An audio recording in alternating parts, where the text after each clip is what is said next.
નમસ્કાર દર્શક મિત્રો, હું કૈલાસ રાજપરા. આજે અમારી દિવ્યાક્ષરની ટીમ એવા વ્યક્તિત્વને મળવા આવી છે જે સમાજ સેવાની અંદર હંમેશા અગ્રેસર હોય છે અને સેવાકીય કાર્યની અંદર તો ખુલ્લા હાથે દાન આપે છે અને ઘણી સંસ્થામાં ઉચ્ચ હોદ્દા ઉપર ધરાવે છે. તેવા જ એક આપણે ગોલ્ડ ડીલર એસોસિએશન છે, તેના પ્રમુખ શ્રી ભાઈભાઈ સાહોલિયા અત્રે અમારી સાથે ઉપસ્થિત છે. એની અમે શુભેચ્છા મુલાકાત અહીં આવેલા છીએ અને એક અમારે ચર્ચા થતી હતી શુભેચ્છા મુલાકાતમાં કે ભાઈ આપણે મની લોન્ડરીનો જે કાયદો ગવર્મેન્ટે અત્યારના અમલવારી કરવા માટે મૂકેલો છે, તો તેનાથી અમારા સોનીના જે ઉદ્યોગ છે, જે વેપાર છે સોના ચાંદીનો, એની ઉપર કેટલા પ્રત્યાઘાત પડશે અને તેની શું શું ખરાબ અસર આપણા ઉપર પડશે તે વિશે આપણે ભાઈના મુખ્યથી સાંભળીએ કે ભાઈ આ વિશે શું એમનું કહેવાનું થાય છે. જે આજ તો પેલા ખુશીની વાત એ છે કે મારી મુલાકાતે દિવ્યાક્ષરના બધા હોદ્દેદારો આવ્યા છે અને એ બધાને થેન્ક યુ કહું છું. દિવ્યાક્ષર છે જે સોની બજારની એક સારામાં સારી ચેનલ છે, સ્પીડ રિપોર્ટર છે અને સ્પીડની અંદર આપણી બજારમાં કાંઈ પણ હોય તો આપણા લગતા પ્રશ્નોને એ સતત વાચા આપે છે. ગઈકાલની જ વાત કરું તો મની લોન્ડરિંગની એક વાત હતી. આજે જે કૈલાસભાઈ મને પ્રશ્ન પૂછ્યો મની લોન્ડરિંગની વિશે શું છે, મની લોન્ડરિંગ 10 લાખ ઉપરનું કોઈ પણ આગળ દાગીનો પકડાશે, સોનું પકડાશે તો એની પર મની લોન્ડરિંગનો એકનો કાયદો લાગુ પડશે અને એમાં સજા 7 વર્ષની છે. હવે આજે આપણે એક ડિવિઝનમાં તો કામ થતું નથી, અલગ અલગ બધાની પાલિશ છે, શોલ કામ છે, રોલ પ્રેસ છે, બધાની અંદર આપણે જવું પડે છે.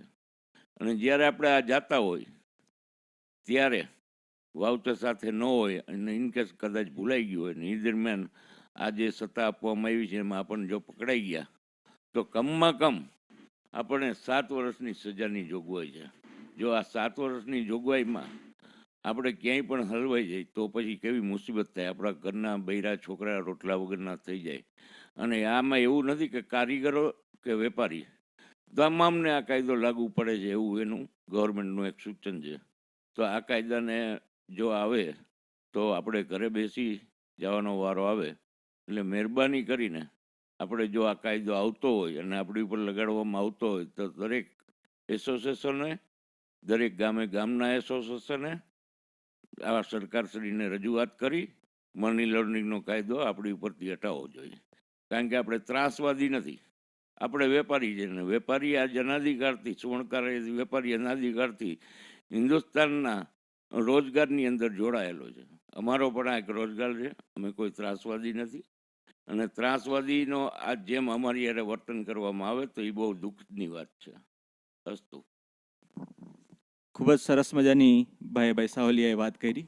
ભાઈ ગવર્મેન્ટ નો ડાઉટ ઘણા બધા સારા કાર્ય કરેલા છે કે ભાઈ 380ની કલમ એને રદ કરી, રામ મંદિરનો મુદ્દો હતો એ હલ કર્યો, પણ બાકી જે એને કાયદા અમુક નાખેલા છે ડાયરેક્ટ આમ આદમી યાની કે મધ્યમ વર્ગ ઉપર જ અસર થાય છે.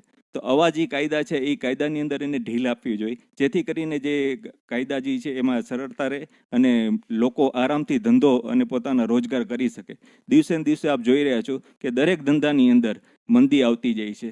તેનું મેઇન કારણ એક જ છે કે ભાઈ કાયદા ઉપર કાયદા અને કાયદા ઉપર કાયદા આવે છે, જેથી કરીને આમ પબ્લિકને પણ ખબર નથી હોતી કે આપણે શું હવે કરવું, કેવી રીતે કરવું. એટલે જેથી કરીને આ જો કાયદા સરળ કરે, નવા કાયદા અમલવારી ન કરે અને જે જૂના કાયદા છે એમાં પણ જો થોડીક સરળતા આપે તો વ્યવસ્થિત બધા કામ ધંધા રોજગાર વ્યવસ્થિત ચાલુ થાય. એ જ રીતે હું ભાઈને બીજી પણ વાત કરીશ કે આપ ગોલ્ડ ડીલર એસોસિએશનના અહીં પ્રમુખ છો અત્યારના, તો આપ એસોસિએશને અત્યારના આ બાબત માટે શું નિર્ણય લીધેલો છે? હજી કોઈ અમે નિર્ણય લીધો નથી.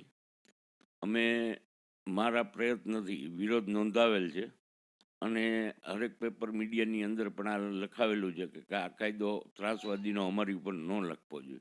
જ્યારે પણ આ કાયદો આવશે તો એના વિરુદ્ધમાં અમે ચોક્કસ છે ને કાંઈ પણ એનો દેખાવો કરી અને સરકારશ્રીના કાન સુધી આ વાત પહોંચાડશું કે અમારી ઉપર આ કાયદો ન હોવો જોઈએ, કારણ કે અમે વેપારી છીએ. અને આ કાયદો આવશે તો લાખો લોકોની રોજીરોટી ઉપર સોના ચાંદીના હરેક કારીગરો ઘર ભેગા થઈ જશે. ભાઈ બહુ ખૂબ સરસ મજાની વાત કરી કે ભાઈ અત્યારના ગવર્મેન્ટ એમ કહે છે કે મેક ઇન ઇન્ડિયા, બધાને રોજગાર મળવો જોઈએ, પણ આની અંદર તો આ કાયદાના અમલવારીથી તો એવું થશે જેની આગળ રોજગાર છે એ પણ છીનવાઈ જશે. તો ખાસ કરીને ગવર્મેન્ટને અમે દિવ્યાક્ષર ન્યૂઝના માધ્યમથી પણ એમ અપીલ કરવા માંગીએ છીએ કે ભાઈ આ કાયદા ઉપર આપ વિચાર કરો અને આ કાયદો જેની ઉપર લાગુ પડાતો હોય તેની ઉપર પાડો.